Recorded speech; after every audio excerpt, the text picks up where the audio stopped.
وشر الامور محدثاتها، بدترین کام وہ ہیں جو نئے نئے ہو جائیں، نئے نئے ایجاد کیے جائیں۔ اب قرآن کریم میں عبادات آ گئیں، پیارے نبی کریم صلی اللہ علیہ وسلم نے عبادات بیان کر دی، طریقے بھی بیان کر دیے، اب خود کرے گا تو بدترین ہے۔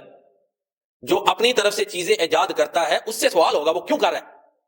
کیا پیارے نبی کریم صلی اللہ علیہ وسلم نے ہر نیکی نہیں بتائی؟ میرا آپ کا تو ایمان ہے کہ ہر نیکی آپ نے بتا دی، اس میں میرا خیال ہے کسی مسلمان کو اختلاف بھی نہیں ہونا چاہیے، ہر نیک کام آپ نے بتا دیا۔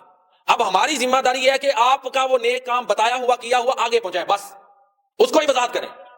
ہزاروں سنتیں پڑھی ہوئی ہیں، ان پر عمل نہیں ہو رہا، تو اپنی طرف سے کبھی فلاں موقع پہ فلاں اتنے رکعت نمازیں پڑھ لیں، کبھی فلاں موقع پہ اور بھائی 5 نمازوں کی دعوت دو، اس پر لوگوں کو اکٹھا کرو، کیونکہ اللہ کے نبی صلی اللہ علیہ وسلم نے فرمایا بندے اور کفر کے درمیان جو چیز فرق کرتی ہے وہ نماز ہے، اس کا جو مرضی مطلب آپ سمجھ لیں۔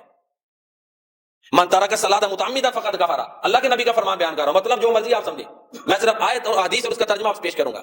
جس نے جان بوجھ کر نماز چھوڑی اس نے کفر کیا، ایک روایت میں اس نے شرک کیا، تو لہذا بہترین رہنمائی پیارے نبی کریم صلی اللہ علیہ وسلم کی، اور برے کام سب سے برے کام وہ ہیں جو اللہ کے پیارے نبی صلی اللہ علیہ وسلم کی تعلیمات کے ہوتے ہوئے لوگ خود ایجاد کر لیں۔